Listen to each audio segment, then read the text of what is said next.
y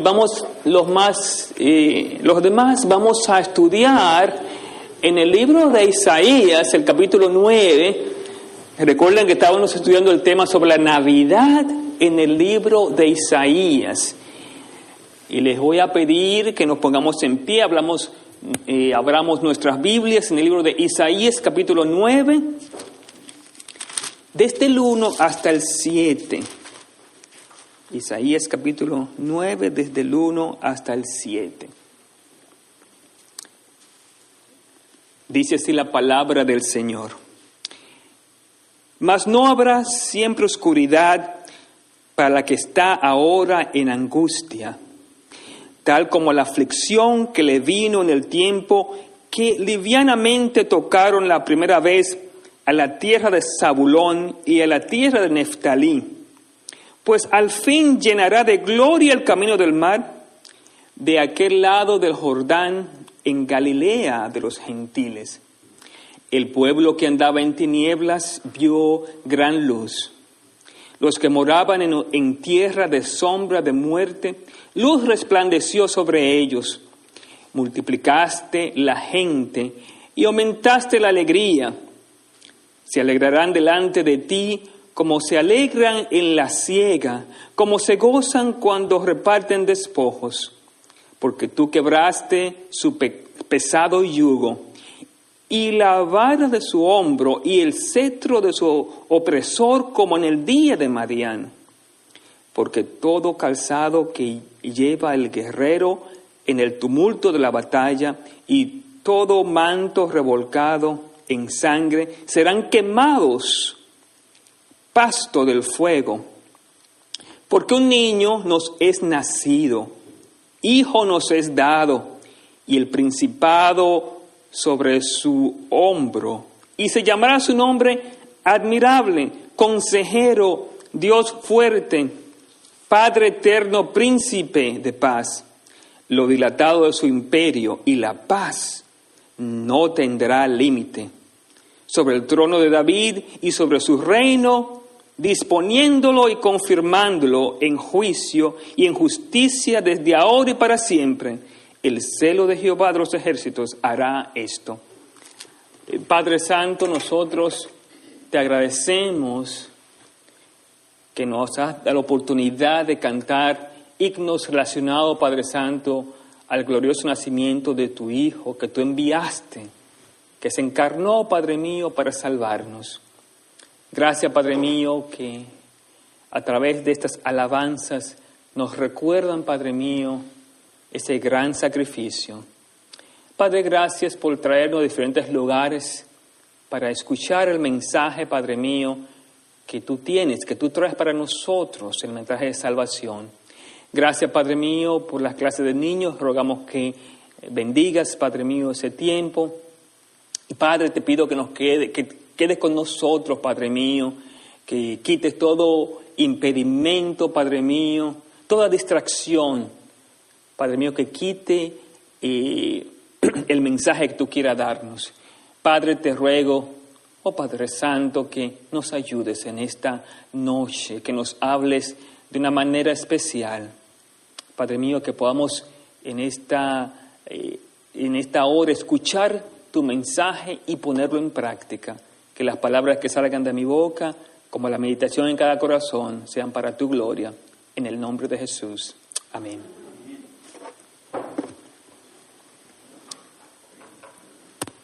Bueno, este es el tercer mensaje sobre la Navidad en el libro de Isaías. Y nosotros comenzamos hablando, el primer mensaje en el capítulo de Isaías, sobre ese reino eterno de paz que solamente venía a través del Mesías. Después hablamos la semana pasada sobre el nombre de Emanuel y cómo iba a ser una señal, la señal que le dio el profeta Isaías al rey Acaz, de que el niño nacería de una virgen. Y hoy queremos hablar no tan solo de la señal, pero ahora de ese nacimiento glorioso de ese rey. Pero para hablar de este nacimiento tenemos que conocer un poco el trasfondo en el cual esta profecía sucedió. Recuerdan la semana pasada que decíamos que esa profecía, esa señal que se le dio, tenía un trasfondo y era el reino del norte. Y quiero hacer un hincapié en esto porque quizás no expliqué mucho la diferencia en lo que es el reino del norte y el reino del sur. Pero el reino del norte, si algunos de ustedes recuerdan, el reino de Israel se dividió en dos después de la muerte de Salomón. Y el reino del sur es Judá, el reino del norte es Israel. La capital del reino del sur de Judá es Jerusalén, la capital del reino del norte es Samaria. El reino del sur es de la tribu de David. Básicamente ese es el reino que Dios prometió a David. El reino del norte es diferente, viene de una división. Hay 10 tribus en el reino del norte. El reino del norte es mucho más grande, era mucho más grande en geografía. El reino del sur era mucho más pequeño y solamente habían 2 tribus. Sin embargo, es en Jerusalén, es en Belén donde nace el rey. Ese era el reino del pacto de Dios. Interesante es, mis hermanos, que en la profecía de la semana pasada, recuerdan que los sirios y ese reino del norte, que es muy grande en geografía, iban a invadir a Judá, que es el reino del sur. Yo quiero que ustedes piensen en los países como Corea y Sur Corea. Los dos son Corea, pero se dividieron después del tiempo del comunismo. Uno se hizo Corea del Sur y el otro Corea del Norte.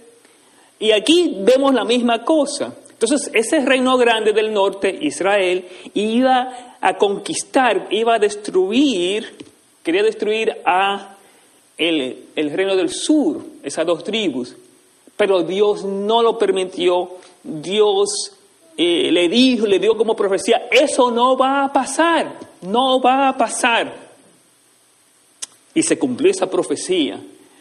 Y le pidió señal, y la señal era que el niño iba a nacer.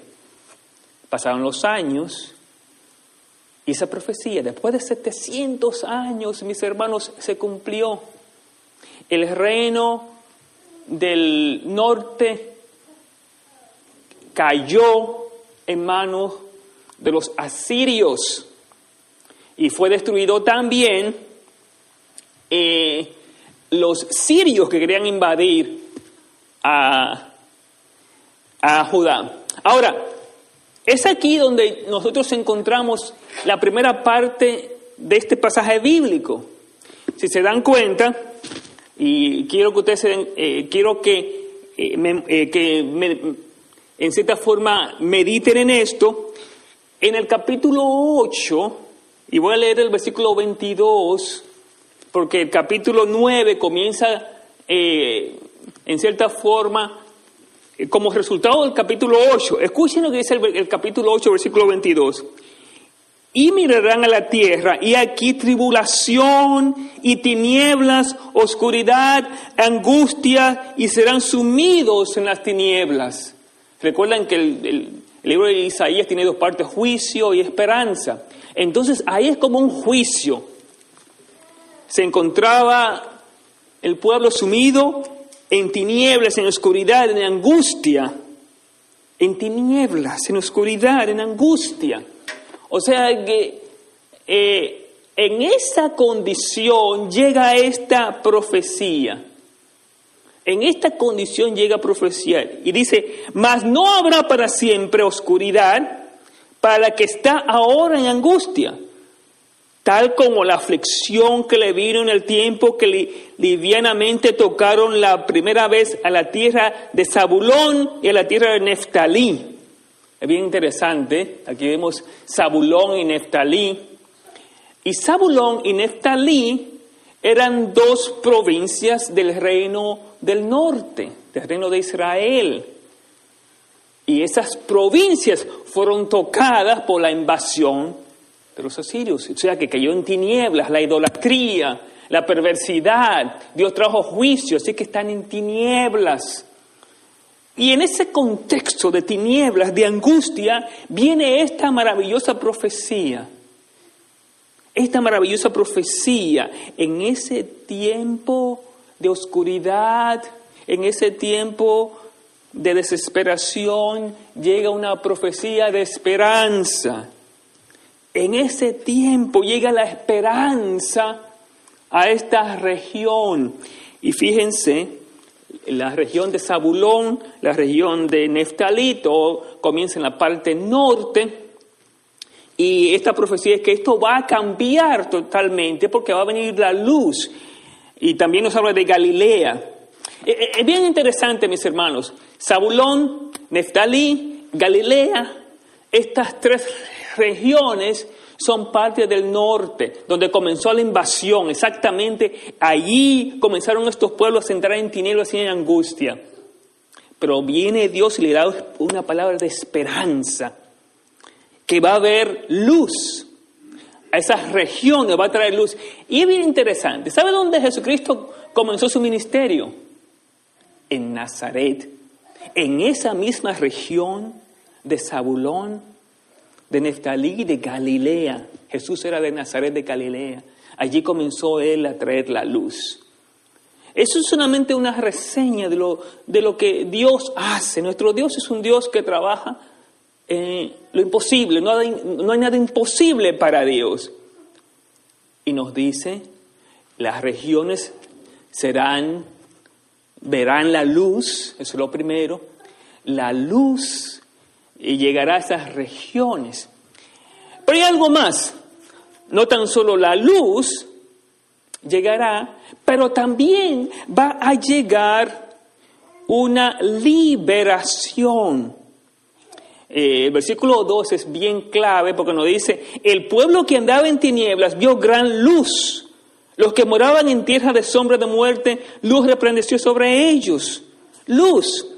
Después de eso, multiplicaste la gente y aumentaste la alegría, se alegraron delante de ti, como se alegra en la tierra, como se gozan cuando resplandecen los despojos. El versículo 4 comienza la liberación. Porque tú quebraste su pesado yugo y la vara de su hombro y el cetro de su opresor, como en el día de Madián. Yo quiero que ustedes vean esto, la palabra aquí clave es liberación. La profecía es de liberación, que Dios iba a traer liberación. Y la palabra Madián es clave aquí. Muchos de ustedes, si han leído el libro de Jueces, se van a acordar de un personaje muy importante que se llamaba Gedeón. Y Dios trajo liberación al pueblo con lo que parecía imposible. Hermanos, Gedeón, si recuerdan la historia, tenía que pelear con un pueblo tan grande. Y Dios lo hizo con una cantidad pequeña de su ejército. Dios no quería que él se llamara la gloria, sino que Dios trajo liberación. En el capítulo 6, 7 del libro de Jueces van a encontrar esta historia, cómo Dios trajo liberación. Entonces, que Dios le está prometiendo al pueblo que esté en tinieblas, que ande en tinieblas, luz, gozo y liberación. Y luz, porque están en tinieblas, gozo, porque cuando se está en esa angustia en la cual se encontraba, Dios venía a traer liberación. Quería traer liberación al pueblo que se encontraba en tinieblas, que se encontraba en angustia. Entonces, la guerra, la oscuridad, la angustia, la desesperación en la cual se encontraban, viene esta palabra de esperanza, de luz, gozo y liberación. Pero ¿cómo iba a pasar eso? ¿Cómo iba a haber liberación? ¿Cómo iba a pasar esa liberación cuando yo estaba en esa desesperación? ¿Cómo pasará esa liberación? Ahí es donde vamos nosotros a hablar de la Navidad en el libro de Isaías. Versículo 7, versículo 6 y versículo 7 nos dice cómo pasará esa liberación. Porque un niño nos es nacido, hijo nos es dado, y el principado sobre su hombro, y se llamará su nombre admirable, consejero, Dios fuerte, Padre eterno, príncipe de paz. Un versículo que todos debemos aprender. Esta es la profecía de aquel que iba a traer esa luz, ese gozo y esa liberación al pueblo. Y este versículo nosotros encontramos el carácter de esa liberación y los nombres del carácter que va a traer la liberación. Y después nos habla sobre ese reinado del Mesías que va a traer la liberación. Antes de pasar a explicar esto, yo quiero quizás hacer un punto de aplicación en el cual nosotros también nos podemos encontrar como ese pueblo que se menciona aquí. Hermano, el pecado nos entra en tinieblas. El pecado trae angustia. No hay gozo, mis hermanos. No hay gozo cuando estamos en pecado. Creemos que estamos en gozo, pero es un gozo ficticio, es una mentira. Cuando estamos en pecado, estamos esclavos, estamos en prisión. Cada vez que el pecado controla nuestras vidas, esas tres cosas pasan. Cuando usted está en pecado, usted no tiene gozo. Cuando usted está en pecado, usted está en tinieblas. Cuando usted está en pecado, usted no tiene paz. Usted quiere y usted trata de tener paz, pero es mentira. El pecado, aunque tú pienses que tienes paz, tú sabes que no la tienes. Tú sabes que no tienes gozo. El pecado te hace vivir en tinieblas. Hermanos, fíjense en su propia vida. Cada vez que usted está en pecado, cada vez que está ofendiendo al Señor, ¿qué le trae eso a su vida? ¿Cómo usted se siente? Cada vez que usted está haciendo un pecado, usted va a ver que el gozo se le va a ir. Usted va a ver que está en tinieblas, porque siempre cuando estamos pecando queremos hacerlo donde nadie nos vea, donde nosotros creemos que nadie nos ve. Cuando usted está en pecado, usted se encuentra como un esclavo. Yo no lo quiero hacer y lo vuelve a hacer. Entonces yo quiero que usted se ponga o que nos pongamos en esa situación del pueblo aquí. Cómo el pecado trae todas esas cosas a nuestras vidas. Y viene ahora la solución, la gran promesa de ese niño que ha nacido para traer esa liberación, para traer luz, para traer gozo. Viene ese niño que Dios envió, Dios encarnado para darnos liberación, para darnos gozo, para sacarnos de esa esclavitud del pecado. Por eso, mi hermano, cuando celebramos Navidad, lo que estamos celebrando es aquel Rey Supremo que vino a liberarnos, que vino a salvarnos, que vino a traer esa paz. Y vamos a explicarlo ahora en el versículo 7. A mí me gusta leer estos pasajes en otras versiones, porque ustedes se van a dar cuenta, leyendo otras versiones, cómo esto usted va a poder entender un poco más, que ustedes ven un poco del trasfondo de este pasaje, pero ahora es bueno, a mí me gusta leerlo en otras versiones, para que ustedes se den cuenta la importancia de estos versículos. Le voy a leer y en dos versiones, el versículo 6 y el versículo 7, le voy a leer lo que se llama la versión de la Biblia de las Américas. Y le quiero leer esa versión para que ustedes se den cuenta. Y después le voy a leer otra versión más popular. Y ustedes se van a dar cuenta el significado de estos versículos, de esta profecía que vamos a explicar. Porque fíjense, cuando Jesucristo llegó, cuando nació, vino a hacer algo grande para la humanidad, algo maravilloso, algo que está fuera totalmente de lo común. Escuchen el versículo 6 y les voy a leer el versículo 6, el versículo 7, se lo voy a leer en la Biblia de las Américas. Escuchen.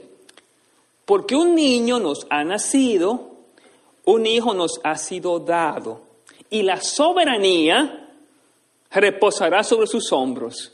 Recuerdan en la versión Reina Valera dice, nos dice aquí, un hijo nos ha nacido y el principado sobre su hombro. Yo sé que muchos dicen, pero ¿qué es eso del principado? Bueno, esta versión nos explica un poco más. La soberanía, el control, reposará sobre sus hombros y se llamará su nombre Admirable Consejero. O sea que en la versión Reina Valera ponen admirable y pone consejero separado, pero aquí nos pone juntos.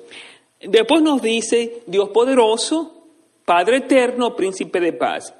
Ahora, el versículo 7, que es el versículo quizás un poco más difícil, nos dice, el aumento de su soberanía y de la paz no tendrán fin sobre el trono de David.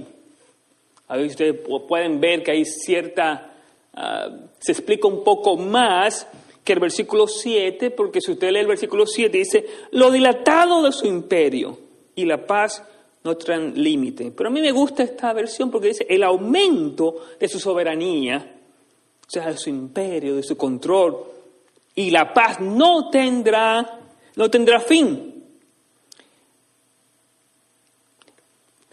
Y me dice aquí, y sobre su reino, para afianzarlo y sostenerlo con el derecho y la justicia desde entonces y para siempre, el celo del Señor de los ejércitos hará esto.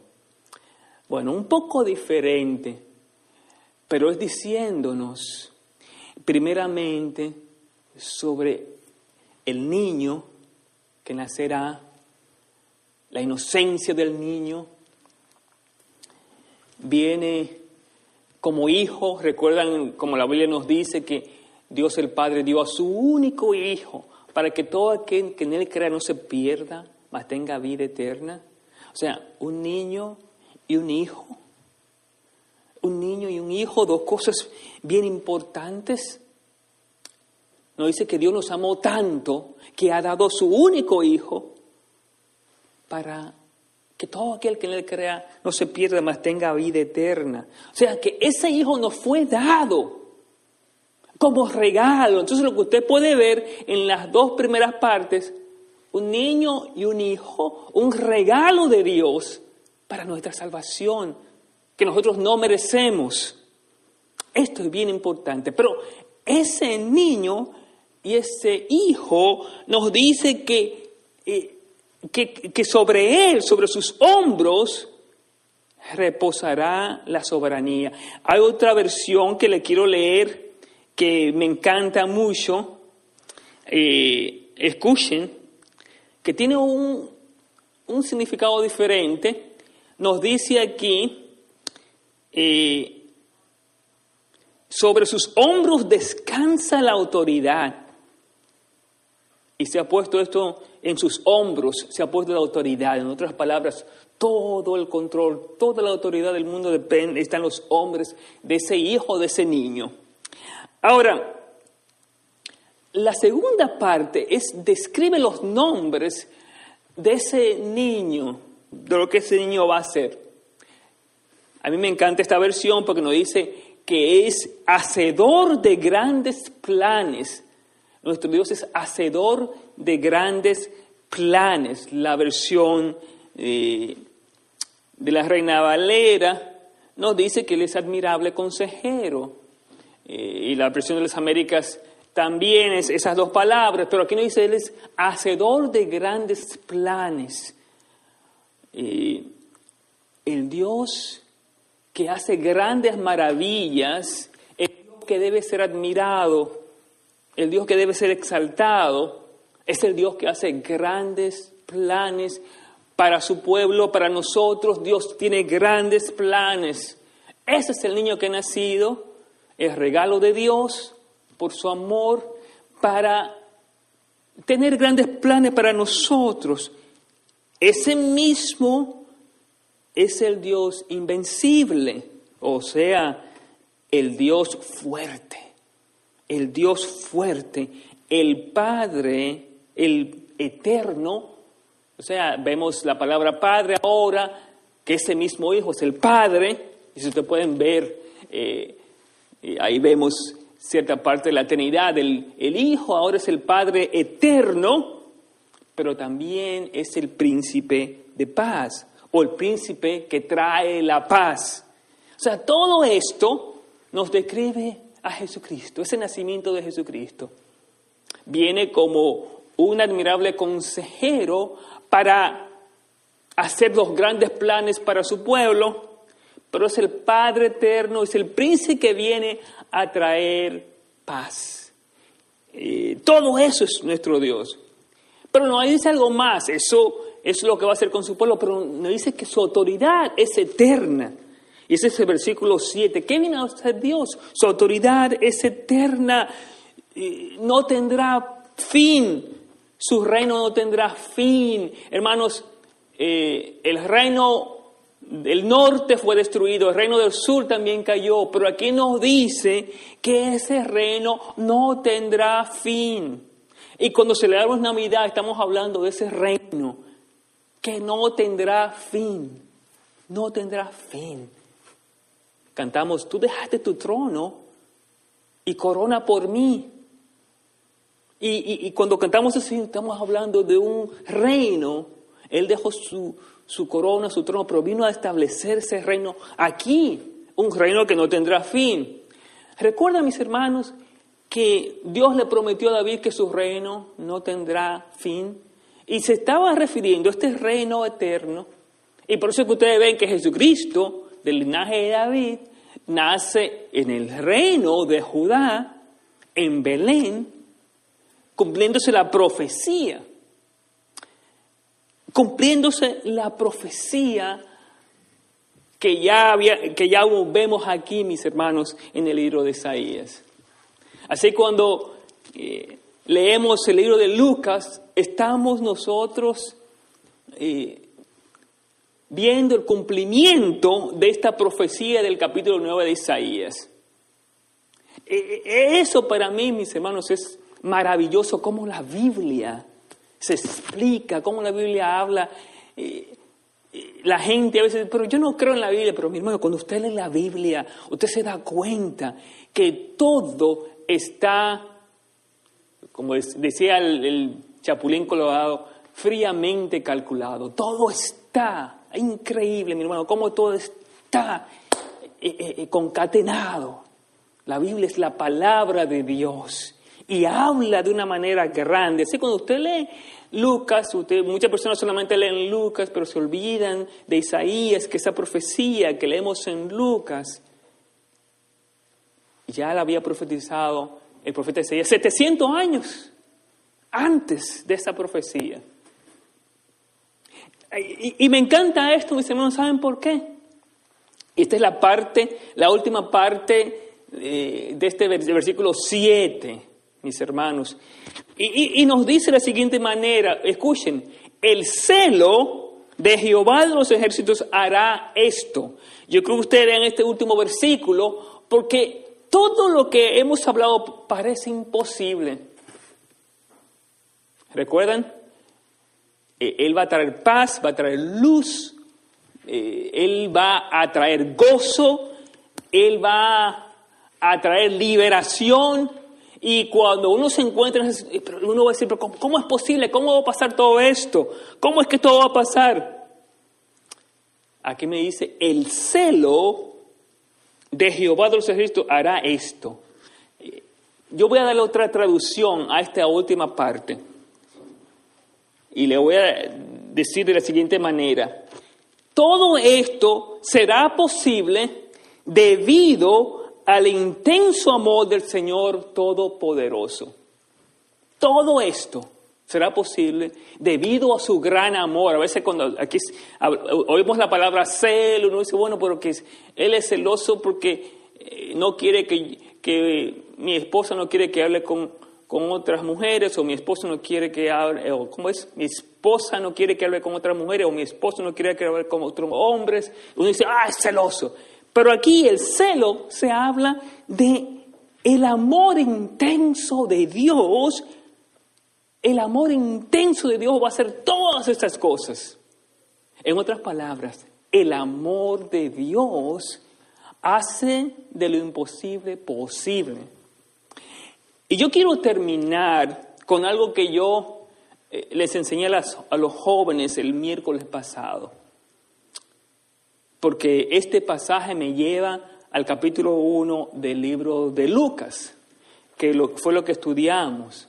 Yo quiero que ustedes vean la escena, para que ustedes puedan ver el intenso amor de Dios por la humanidad, por nosotros.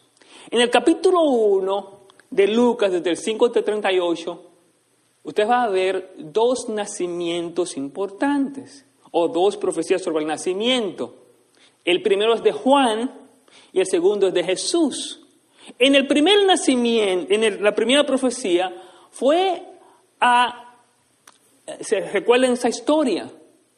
Zacarías y Elizabeth eran viejos, no tenían ninguna esperanza de tener hijos, pero ellos querían tener un hijo, pero no podían tener un hijo. Y pasa el tiempo y no podían tener hijos, eran hombres piadosos. Era imposible tener hijos. Sin embargo, llega el ángel, Dios le dice al ángel, he escuchado la oración y vas a tener un hijo. Y le explica el ángel cómo va a pasar eso. Pero, Zacarías, que era sacerdote, duda, ¿no? Como que no cree mucho en eso. Y él dice, bueno, pero ¿cómo pasar eso? Ya somos viejos, ya eso no. Y el ángel le dice, bueno, ahora tú vas a estar mudo hasta que nazca el niño. Bueno, y Dios en su gracia, en su bondad, pues le da esa bendición de tener el hijo y pasa. Pero era algo imposible, totalmente imposible. Pero la segunda historia es María, totalmente diferente. Totalmente diferente.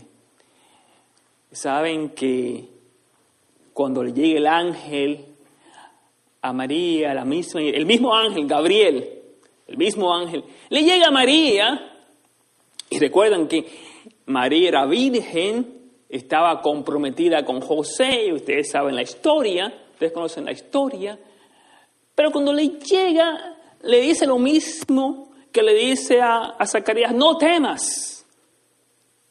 Y aquí es diferente, a Zacarías fue la oración, Dios escuchó la oración. O sea, yo creo que ustedes ven el gran amor de Dios, el intenso amor de Dios, escucha la oración. Pero con María, escoge a María, una virgen, una doncella comprometida, una cosa imposible, mis hermanos. Viejos, aquí jóvenes, una pareja vieja, una pareja joven. Y lo que quería hacer Dios es cumplir con su propósito y escogió a María para este propósito. María le pregunta, ¿pero cómo va a hacer eso? Pues yo no conozco varón. Y el ángel explica cómo va a pasar eso. Cómo eso va a pasar. Entonces María, por fe, acepta esas palabras de Dios. Y yo quiero que ustedes vean, el celo del Señor hará esto. O sea, todo esto será posible por el gran amor, el intenso amor que Dios tiene por la humanidad. O sea, todo esto va a pasar por la humanidad. Pero viene un versículo que siempre me ha llamado la atención y se lo voy a leer. María le dice todo esto, y el ángel le explica. Pero el versículo 1, versículo 37, nos dice, porque nada hay imposible para Dios. Nada hay imposible para Dios. Imagínense, mis hermanos, nada hay imposible para Dios, porque ustedes ven estas dos cosas, es algo imposible. Lo que estaba pasando el pueblo en tinieblas, en angustia, era imposible. Pero es el amor intenso del Señor que hará todo esto. Es por ese gran amor, mis hermanos, que Dios envía a su Hijo a nacer en ese pesebre. Él es quien se hace el consejero admirable, Dios eterno, príncipe de paz. Porque no hay nada imposible para Dios. La respuesta de María dice, entonces María dijo, he aquí la sierva del Señor, hágase conmigo conforme a tu palabra. Y el ángel se fue de su presencia. ¡Qué respuesta más maravillosa! Cuando el ángel le dice, no hay nada imposible para Dios, absolutamente nada. Entonces María responde en fe, diferente a Zacarías, totalmente diferente a Zacarías, que era un sacerdote, tenía el conocimiento. Las preguntas de Zacarías fueron preguntas de dudas y sus respuestas fueron respuestas de dudas, pero aquí María muestra su fe en el Señor. Mis hermanos, esto nos enseña algo grande a nosotros. Y yo termino con esto porque es tan importante para este nuevo año, todas las cosas que nosotros vamos a enfrentar, todo lo que estamos enfrentando en estos momentos. Si hay tinieblas en tu vida, si hay angustia en tu vida, si te encuentras así como el pueblo, en esa oscuridad, yo te invito hoy a que puedas experimentar un Dios que te ama de un amor intenso. Un Dios que es el Dios, como dice aquí, que para Él no hay nada imposible. Nada imposible. Es el Dios que escucha la oración de dos ancianos, pero es el Dios también que elige a una virgen para traer la salvación como ya se había profetizado en el libro de Isaías, en el capítulo 9. Ese es nuestro Dios. Ese es el Dios que nosotros servimos.